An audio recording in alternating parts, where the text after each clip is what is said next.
O recôncavo baiano de 1880 ainda respirava os últimos suspiros de um sistema que agonizava lentamente. Nas terras onde a cana crescia verde sob o sol implacável, outro tipo de cultivo florescia com vigor ainda mais obsceno. A certeza absoluta de que alguns nasciam para mandar e outros para obedecer. O engenho Santa Vitória era monumento vivo dessa certeza. Suas paredes caiadas escondendo segredos que o tempo preferiria esquecer.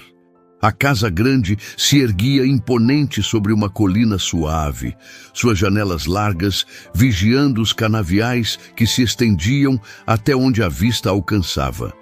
Telhas portuguesas cobriam o telhado, enquanto varandas amplas ofereciam sombra generosa aos que tinham direito ao descanso.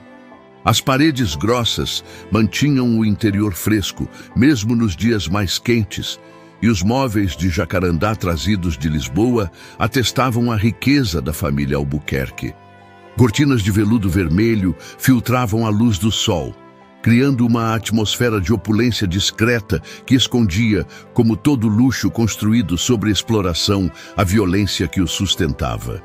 Construções baixas de pau a pique, com telhados de sapé que deixavam passar a chuva, abrigavam mais de 100 almas em condições que fariam um estábulo parecer palácio.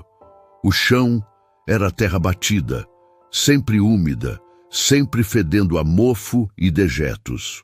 Não havia janelas de verdade, apenas frestas que permitiam a entrada de luz, mas nunca de ar suficiente. À noite, os corpos se amontoavam sobre esteiras rasgadas, o calor insuportável misturando-se ao cheiro de suor, sangue e desespero. Era ali, naquele inferno terrestre, que Maria dormia quando lhe permitiam dormir.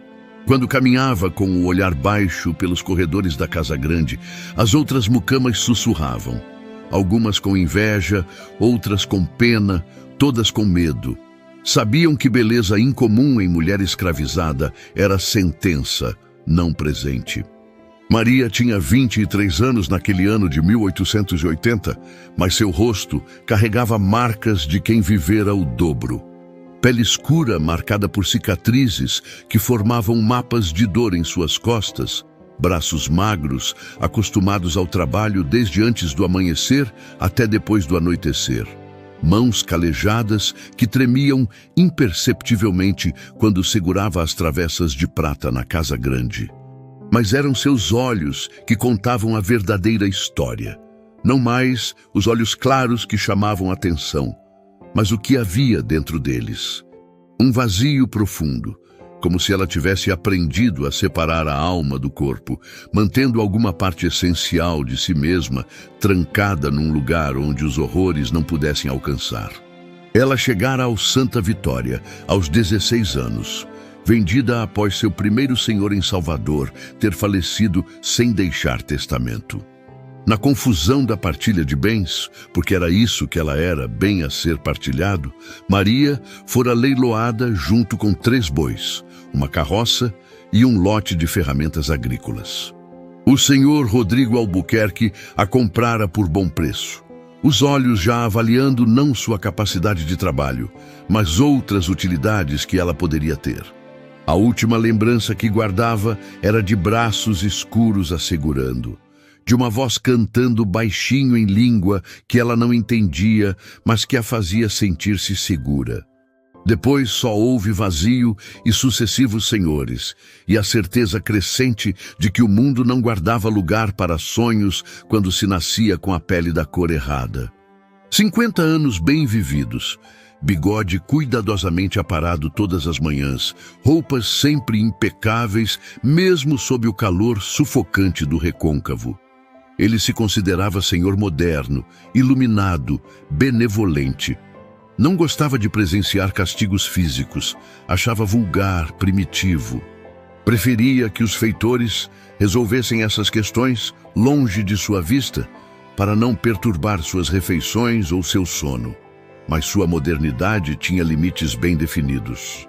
Ela subia as escadas da Casa Grande, sentindo cada degrau como condenação, seus pés descalços silenciosos sobre a madeira encerada.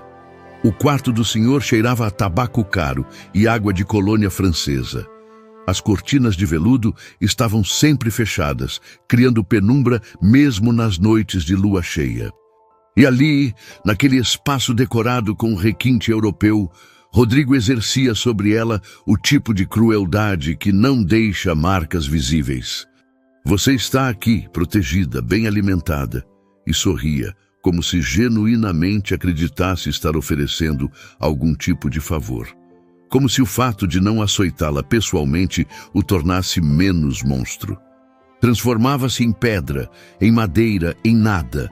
Fixava o olhar nas vigas do teto e contava os nós da madeira, recitava mentalmente a única oração que lembrava da infância, listava os nomes de todas as pessoas que conhecera e que já não existiam mais. Qualquer coisa para manter algum pedaço de sua mente longe daquele quarto, daquele corpo que não lhe pertencia, daquela humilhação que se repetia com regularidade de ritual.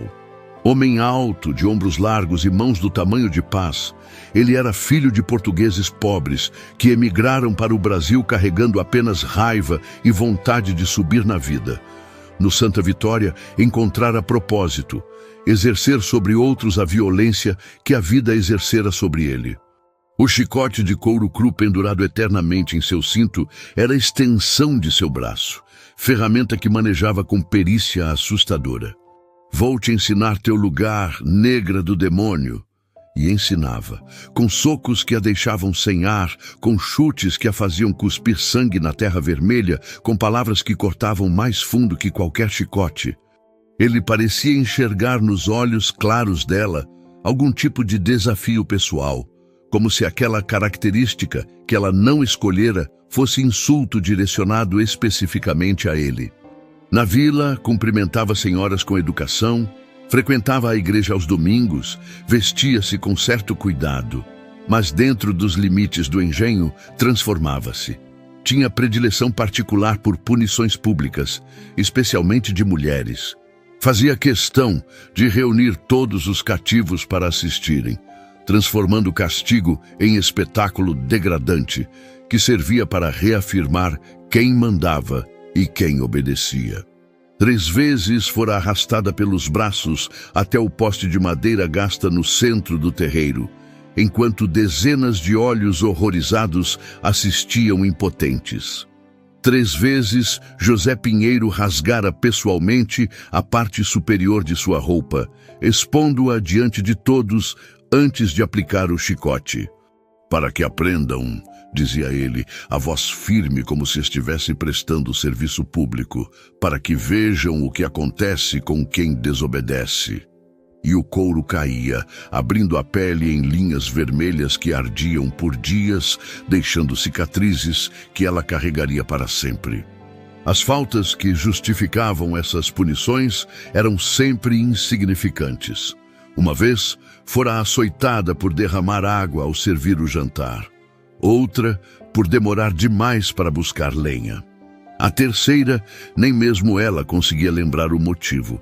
Talvez não houvesse motivo algum, apenas a vontade de José Pinheiro de reafirmar seu poder, de lembrar a todos que ali os corpos negros não tinham direito à dignidade. Mas se os homens eram monstros evidentes, Sinhá Eugênia praticava crueldade de tipo diferente, não menos letal. Mulher de 45 anos, magra como vara seca, amarga como fel, ela sabia exatamente o que o marido fazia com Maria às terças e sextas. É claro que sabia. Impossível não saber quando o marido mandava buscar sempre a mesma escrava, sempre nos mesmos horários, sempre por tempo suficientemente longo para não deixar dúvidas. Seria impensável confrontar o marido, questionar suas decisões, desafiar a ordem natural das coisas. Então, voltava sua fúria para onde era seguro, para as escravas que seduziam seu homem, que provocavam com seus olhos claros, que pediam por atenção. Maria sofria perseguição constante. Eugênia inventava faltas imaginárias para puni-la. Jogava água quente acidentalmente quando Maria servia o chá, espalhava rumores venenosos de feitiçaria e mal-olhado. Não fosse a bondade cristã de meu esposo, já teria sido vendida para uma fazenda de café no Rio, onde essas criaturas duram 2 anos no máximo. E sorria, satisfeita com sua própria magnanimidade por permitir que aquela escrava continuasse viva. 4 anos de açoites públicos, de violações noturnas, de humilhações diárias, de trabalho exaustivo do amanhecer até a noite. 4 anos vendo outras escravas morrerem de exaustão, de febres, de desesperança tão profunda que algumas escolhiam a corda ou o veneno como única saída possível. Ela vira um menino de 12 anos ser marcado a ferro em brasa por ter furtado rapadura, presenciar uma mulher grávida ser açoitada até perder a criança, testemunhar a horrores que deveriam ser impossíveis, mas que ali aconteciam com regularidade de rotina. E durante esses 4 anos, algo crescia dentro dela. Não era apenas raiva todos os escravizados sentiam. Era companheira constante como a fome e o cansaço. O que nascia em Maria era diferente. Era algo frio, calculado, paciente. Era a certeza cristalina de que sua vida não podia continuar daquele jeito indefinidamente, de que antes do fim, e ela sabia que o fim chegaria cedo, como chegava para todos ali, precisaria fazer algo, precisaria cobrar o preço. Precisaria garantir que aqueles monstros de pele clara conhecessem, mesmo que por momentos breves, o terror que ela vivenciava cada dia de sua existência maldita. Aprendeu os padrões, as rotinas, as fraquezas. Descobriu que Severino tinha medo irracional do escuro e evitava as senzalas após o pôr do sol, preferindo ficar na casa dos feitores até o amanhecer. Notou que José Pinheiro bebia cachaça escondido durante as tardes, o que o tornava mais lento e menos atento nas últimas horas do dia. Percebeu que Rodrigo era homem de hábitos rígidos. Acordava sempre às 6, almoçava invariavelmente às 11, jantava pontualmente às 6 da tarde. E Eugênia descobriu Maria, tomava láudano todas as noites para conseguir dormir. Doses cada vez maiores, mês após mês, porque o corpo desenvolvia tolerância e o sono só vinha com quantidades crescentes. Maria era quem preparava a dose noturna, misturando o ópio diluído em água adocicada, levando até o quarto da sinhá. Eugênia nunca agradecia, apenas arrancava o copo de suas mãos e virava de costas, dispensando-a com gesto impaciente. Mas a descoberta mais importante veio através de tia Benedita. A velha escrava, curvada pelos anos e pelo trabalho, era responsável pelo pequeno jardim medicinal nos fundos da casa grande. Ali cresciam ervas para chás, cataplasmas, remédios caseiros que o médico da vila raramente visitava para fornecer. Benedita conhecia cada planta, cada raiz, cada folha. E Maria, mostrando interesse genuíno, começou a ajudá-la. Essa aqui é espirradeira, ensinava Benedita com voz cansada, apontando para flores rosas de beleza enganadora. Bonita, mas mata. Uma folha no chá e a pessoa se vai vomitando as tripas. Ou mamona. As sementes parecem feijão, mas 3 delas derrubam um boi adulto. Soube da cicuta, da beladona, do timbó que os índios usavam para pescar. Tia Benedita, sem saber, estava armando a criatura mais perigosa que o recôncavo baiano jamais conheceria. 6 meses de paciência infinita, de submissão ainda mais completa do que antes, de olhos sempre baixos, enquanto sua mente trabalhava sem descanso. Maria sabia que teria uma única chance. Se falhasse, sua conclusão seria exemplo terrível para todos os outros cativos. Talvez a torturassem por dias antes de permitir que descansasse. Mas se não tentasse, continuaria perecendo aos poucos, um pedaço de alma de cada vez, até não sobrar nada dela, além de corpo vazio, obedecendo ordens. A oportunidade surgiu em novembro de 1880. Rodrigo anunciara que receberia o barão de Muritiba, autoridade importante da região, além de outros fazendeiros influentes. Seria jantar luxuoso, com as melhores iguarias que a cozinha do Santa Vitória podia produzir, os melhores vinhos da adega particular de Rodrigo. Eugênia estava frenética com os preparativos, exigindo perfeição absoluta em cada detalhe, açoitando verbalmente todos os envolvidos. Maria foi designada para ajudar na cozinha e servir à mesa durante o jantar. Usou sementes de mamona moídas até virarem pó finíssimo, misturadas com extrato concentrado de espirradeira e pedaços microscópicos de mandioca brava mal preparada. O resultado era pó levemente amargo que, em quantidade adequada, seria letal. Ela guardou tudo em pequeno saquinho de pano que mantinha escondido entre os seios, onde ninguém ousaria procurar. A mesa de jacarandá fora polida até brilhar como espelho, coberta com toalha de linho branco trazida de Lisboa. A porcelana fina, guardada apenas para ocasiões especiais, estava disposta com precisão militar. Talheres de prata reluziam à luz das velas. O ar cheirava a cera de abelha, tabaco caro e perfume francês. Discutiam política enquanto entravam, vozes confiantes de quem estava acostumado a ser ouvido e obedecido. O assunto principal era a abolição iminente e os problemas que traria. Negrada livre vai virar caso de polícia. Deviam mandar todos de volta para a África, de onde nunca deviam ter saído. Os outros riam, concordando, enquanto Maria passava entre eles, carregando travessas de prata, invisível como os móveis. Severino estava do lado de fora, supervisionando os outros cativos que ajudavam nos preparativos. José Pinheiro fora convidado para sentar-se em mesa menor na varanda, privilégio raro para um feitor. Eugênia estava radiante, finalmente, no centro das atenções que tanto ansiava, usando seu melhor vestido de seda verde escura, joias herdadas da mãe brilhando em seu pescoço magro. Bebia vinho do Porto enquanto conversava sobre a produção de açúcar, sobre os preços no mercado de Liverpool, sobre seus planos de modernizar o engenho, comprando novas máquinas inglesas.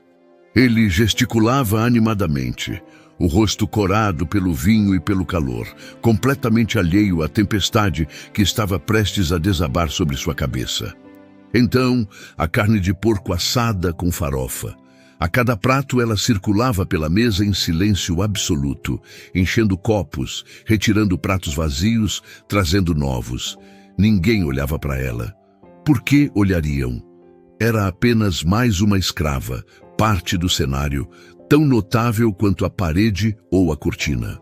Quando chegou a hora de servir o vinho especial, uma garrafa de vinho francês que Rodrigo guardava para ocasiões importantes, Maria sentiu o coração acelerar pela primeira vez em anos.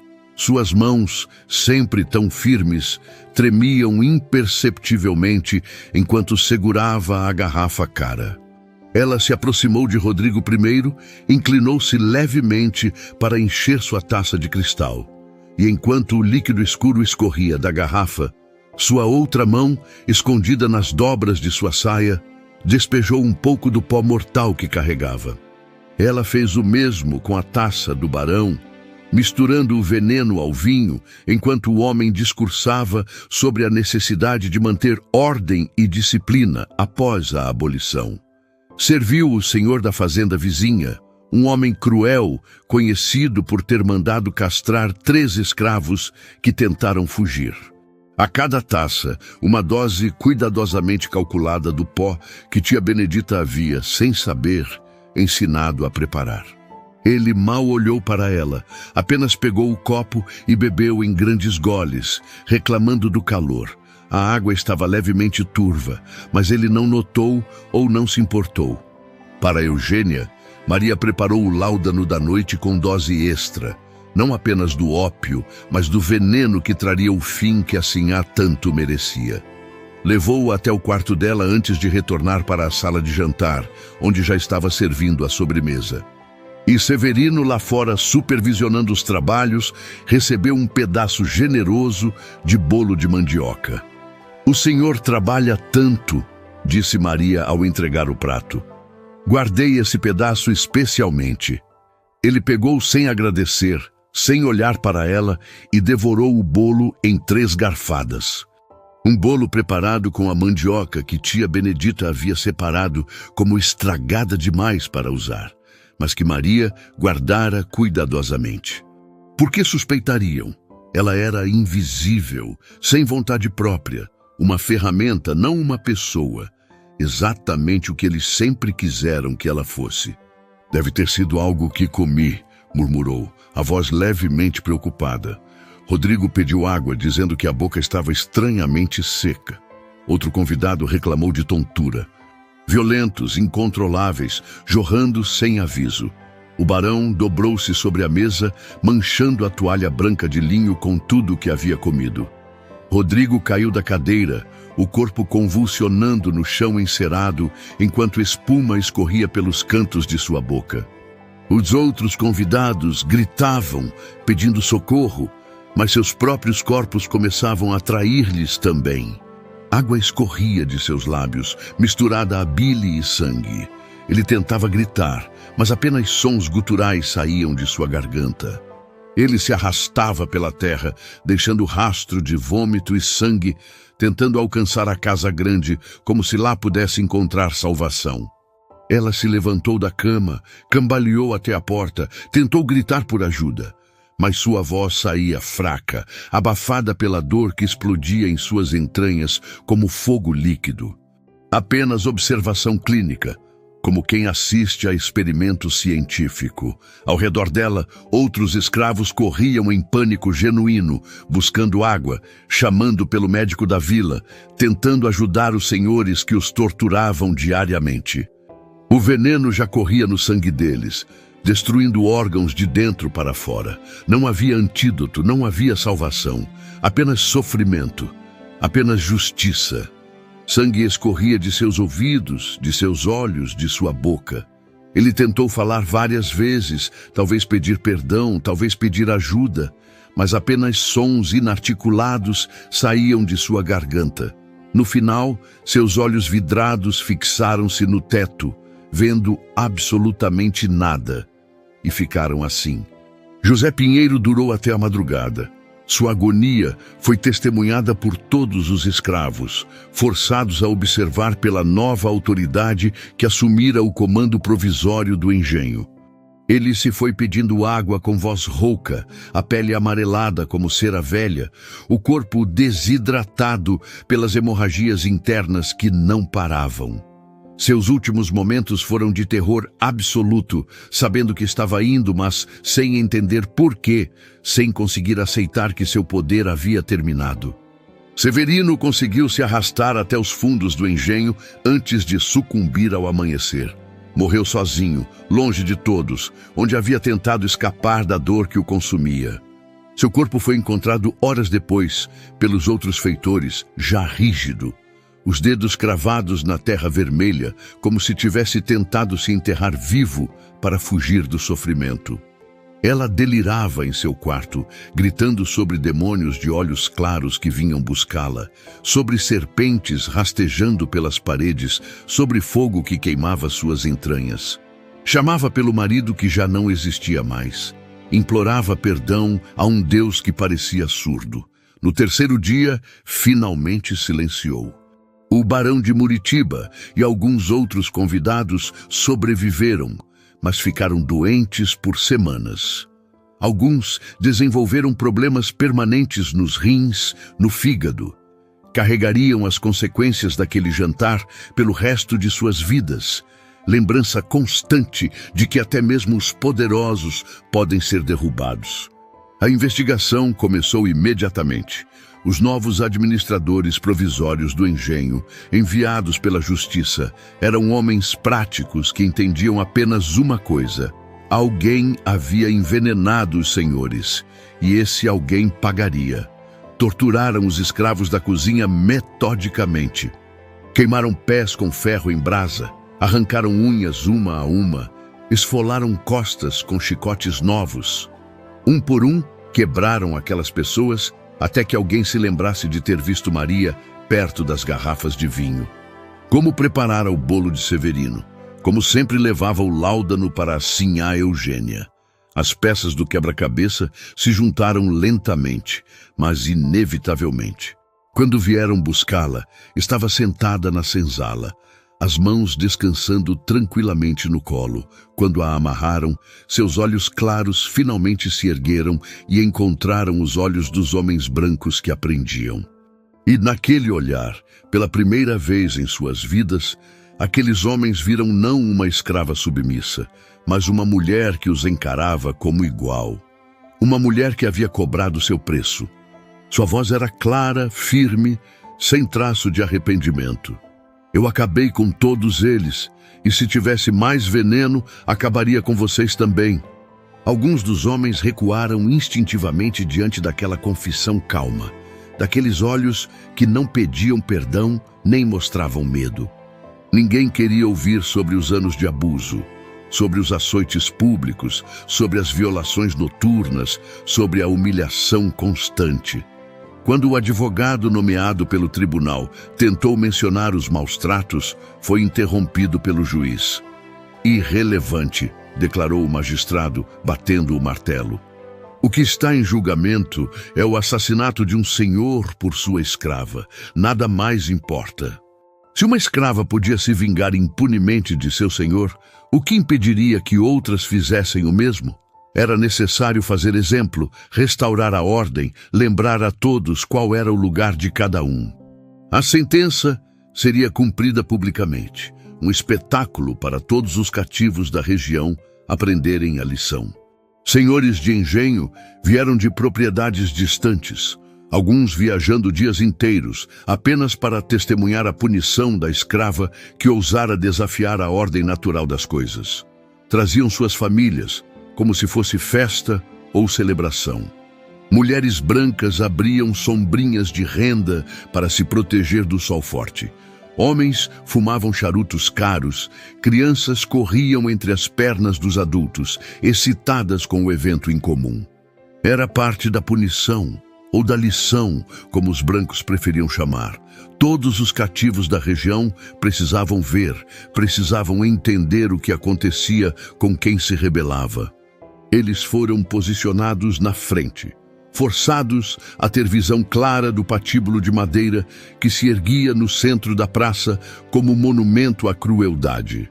A corda pendurada do travessão superior balançava levemente com a brisa matinal, sombra escura contra o céu azul sem nuvens.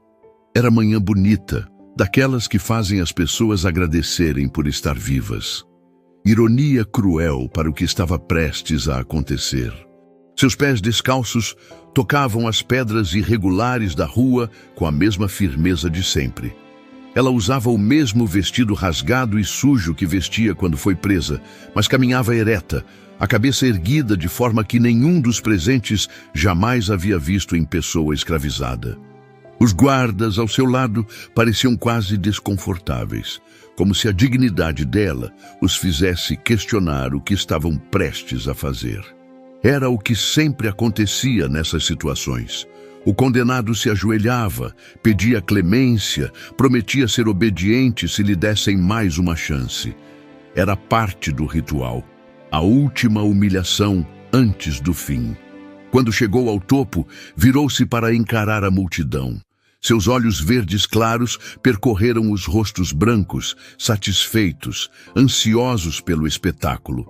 Depois, desceram para os rostos negros, marcados pelo terror, pela dor, pela resignação que vinha de gerações de opressão. O carrasco se aproximou, um homem grande de capuz negro, contratado especialmente para a ocasião. Ele segurava a corda com mãos experientes, preparando-se para colocá-la ao redor do pescoço de Maria. Mas ela não desviou o olhar da multidão. Não baixou a cabeça. Não tremeu. "Alguma última palavra?" perguntou o juiz, mais por formalidade do que por genuíno interesse. Era parte do protocolo, uma concessão vazia antes do final. O vento mexia levemente em seu cabelo crespo, e o sol da manhã iluminava seu rosto de forma quase etérea.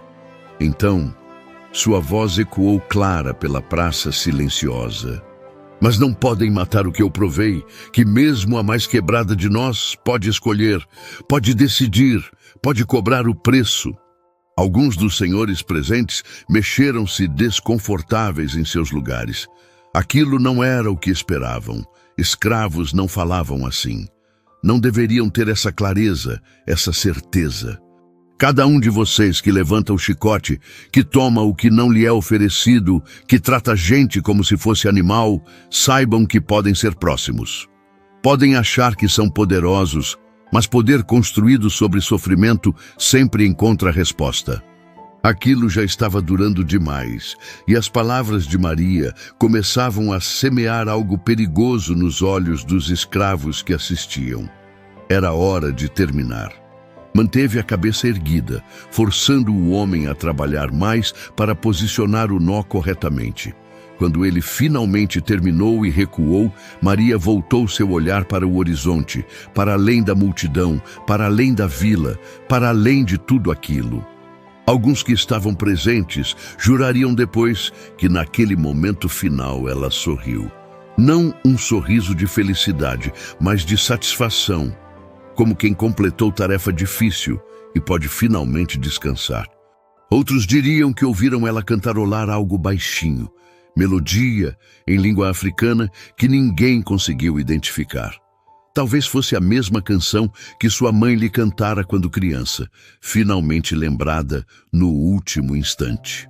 O corpo de Maria caiu, a corda se esticou e por breves segundos seu pescoço não quebrou como deveria. Ela balançou ali, estrangulando lentamente, os pés procurando chão que não existia mais. Seus olhos permaneceram abertos, fixos no horizonte, mesmo quando a vida começou a escorrer de seu corpo. Levou quase 3 minutos. 3 minutos que pareceram eternidade para todos que assistiam. 3 minutos onde o único som era o ranger da corda e o choro abafado de algumas escravas que não conseguiam conter as lágrimas. Era parte do espetáculo, do aviso. Os senhores brancos eventualmente se dispersaram, voltando para suas fazendas satisfeitos de que a ordem havia sido restaurada. Mas os escravos foram forçados a permanecer, a olhar para aquele corpo balançando levemente no vento, a internalizar a lição que seus senhores queriam que aprendessem. Olhavam para Maria pendurada ali, e em vez de verem derrota, viam algo mais. Viam mulher que escolhera a própria conclusão em vez de aceitar a que lhe impunham. Viam alguém que, mesmo nas circunstâncias mais impossíveis, encontrara a forma de lutar, de resistir, de cobrar justiça na única moeda disponível. Mas sua história não foi enterrada com ela. De um feitor que desenvolvera medo inexplicável de vinho escuro, de uma sinhá que passou a provar toda a comida antes de comer, paranoica de que suas próprias escravas pudessem estar planejando vingança. Senhores que antes dormiam tranquilos começaram a trancar as portas. Feitores que antes bebiam cachaça descuidadamente passaram a desconfiar de cada garrafa. A certeza absoluta que sustentava aquele sistema começou a desenvolver rachaduras minúsculas. Não que isso tenha mudado fundamentalmente as coisas, pelo menos não imediatamente. A escravidão continuou por mais alguns anos, tão brutal quanto antes. Mas algo havia sido plantado, a ideia de que os oprimidos não eram completamente impotentes, de que havia formas de resistência mesmo nas condições mais impossíveis. Os herdeiros de Rodrigo venderam a propriedade rapidamente. Ninguém da família queria permanecer num lugar tão manchado por tragédia. Os novos donos trouxeram administradores diferentes, mas descobriram que era difícil encontrar feitores dispostos a trabalhar ali. A história de Maria havia transformado o lugar em território amaldiçoado nos murmúrios dos trabalhadores brancos. Nos últimos meses de vida, ela falava sozinha às vezes, conversando com alguém que ninguém mais via. Alguns diziam que ela falava com Maria, pedindo perdão por ter fornecido o conhecimento que levou a tanto sofrimento. Outros achavam que ela agradecia por Maria ter usado aquele conhecimento da única forma possível. Quando foram libertos em 1888, espalhar-se-iam pelo Brasil, levando a narrativa de Maria dos Olhos Claros para cidades distantes, para outros estados, para lugares onde o nome dela se tornaria lenda. Alguns diziam que Maria havia envenenado 10 senhores, outros que eram 20. Havia versões onde ela escapara da execução e vivera livre no quilombo. Outras onde ela voltava como espírito para proteger escravos maltratados. A história cresceu, transformou-se, adaptou-se. Mas o núcleo permanecia sempre o mesmo. Uma mulher escravizada que, diante de opressão insuportável, escolhera resistir da única forma disponível, que transformara veneno em justiça, que cobrou o preço de seus algozes, mesmo sabendo que pagaria com a própria vida. Nos anos seguintes à abolição, quando pessoas anteriormente escravizadas começaram a compartilhar suas histórias mais abertamente, o nome de Maria aparecia repetidamente. Mães contavam para filhas sobre a mulher de olhos claros que não aceitou seu destino. Avós sussurravam para netos sobre a importância de sempre guardar um pouco de dignidade, mesmo quando tudo mais é tirado de você.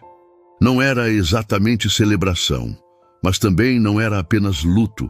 Era reconhecimento, era memória, era forma de dizer que ela não seria esquecida, que seu ato não fora em vão. Historiadores posteriores, ao estudarem o período final da escravidão no Brasil, notaram o aumento de casos de envenenamento de senhores no recôncavo baiano após 1880. Alguns atribuíram a coincidência, outros a condições sociais deteriorantes. Mas aqueles que conheciam as histórias sussurradas nas senzalas sabiam a verdade. Maria havia mostrado um caminho e outras haviam decidido segui-lo. Sem manutenção adequada, as paredes caiadas racharam, o telhado de telhas portuguesas desabou, as varandas apodreceram. No final do século XX, apenas ruínas permaneciam, cobertas por vegetação que reconquistava o território. As senzalas desapareceram ainda mais rápido, como se a terra quisesse engolir qualquer evidência daquele horror. Alguns juram ter visto, ao amanhecer, silhueta de mulher em pé, onde costumava ficar o pelourinho, olhando o horizonte com olhos que brilham verde claro mesmo na penumbra. Mas, como todas as lendas, carregam verdade mais profunda que os fatos simples. De que sua vingança, por mais brutal que fosse, representava grito de justiça num mundo construído sobre injustiça sistemática. Centenas, talvez milhares de pessoas escravizadas encontraram formas de lutar contra seus opressores. Algumas através de fuga, outras através de rebelião aberta, outras ainda através de resistência silenciosa que minava o sistema por dentro. E a verdade de que, 3 anos após Maria balançar naquela corda, a escravidão foi abolida no Brasil. Não porque os senhores desenvolveram consciência súbita, não porque o sistema decidiu ser benevolente, mas porque milhares de pessoas como Maria, através de incontáveis atos de resistência grandes e pequenos, tornaram aquele sistema insustentável. Cada mãe que ensinava os filhos a odiarem seus opressores, mesmo enquanto fingia submissão. Cada pessoa que escolhia fugir, mesmo sabendo os riscos. Cada corpo que se jogava do navio negreiro, preferindo o oceano à escravidão. Cada rebelião esmagada que plantava sementes de medo nos corações brancos. Maria foi apenas uma entre milhares, mas sua história sobreviveu porque capturou algo essencial sobre aquele momento histórico: a transformação de vítimas em agentes de sua própria história, mesmo quando a única agência disponível era escolher como e quando encontrar o fim. Hoje, mais de um século depois, Poucos conhecem seu nome verdadeiro. Os registros oficiais a listam apenas como Maria, escrava condenada por assassinato, executada em dezembro de 1880. Não há foto dela. Não há descrição detalhada de como realmente era. Apenas os fatos secos: nascimento, compra, venda, crime, punição. Na coragem que mães invocam quando enfrentam injustiças, lembra da mulher dos olhos claros. Na certeza que permeia certas comunidades de que opressão sempre encontra resposta, mesmo que demore gerações. Não há como romantizar ou suavizar essas verdades. Ela tirou vidas de forma planejada, calculada, sem dar chance de defesa ou arrependimento. Pelos padrões de qualquer sociedade civilizada, foi assassinato. Como aplicar padrões morais normais a situações que destroem toda a normalidade? Maria não vivia em sociedade com regras justas onde podia procurar justiça através de meios legítimos. Vivia em sistema onde ela era propriedade, onde seu corpo não lhe pertencia, onde não havia recurso legal ou moral disponível. A história de Maria dos Olhos Claros permanece como testemunho sombrio de período que o Brasil preferiria esquecer. Mas esquecimento não é opção quando as consequências daquele período ainda reverberam no presente. As desigualdades, os preconceitos, as estruturas de poder que permitiam a um Rodrigo Albuquerque abusar de uma Maria, tudo isso deixou marcas que persistem de formas transformadas. Não para glorificar violência, mas para lembrar que sistemas de opressão sempre geram resistência. Que pessoas empurradas, além do suportável, encontrarão formas de lutar, mesmo quando essas formas sejam terríveis. Que justiça negada por muito tempo, eventualmente se transforma em vingança. Maria escolheu o veneno não porque era monstruosa, mas porque monstros a criaram. Sua vingança foi resposta, não iniciativa. Seu crime foi cobrar preço de crimes muito maiores cometidos contra ela e contra milhares como ela. E quando balançou naquela corda, olhando o horizonte com olhos que não pediam perdão, ela deixou o legado mais duradouro que seus algozes imaginavam possível. Deixou a certeza de que mesmo a mais quebrada das almas pode escolher não permanecer quebrada. De que dignidade pode ser reclamada mesmo no último instante.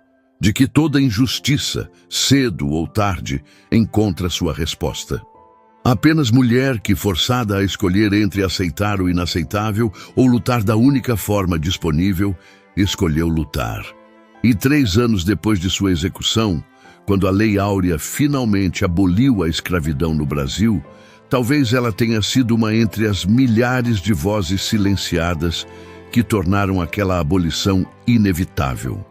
Não através de discursos ou política, mas através de resistência cotidiana que corroia o sistema por dentro.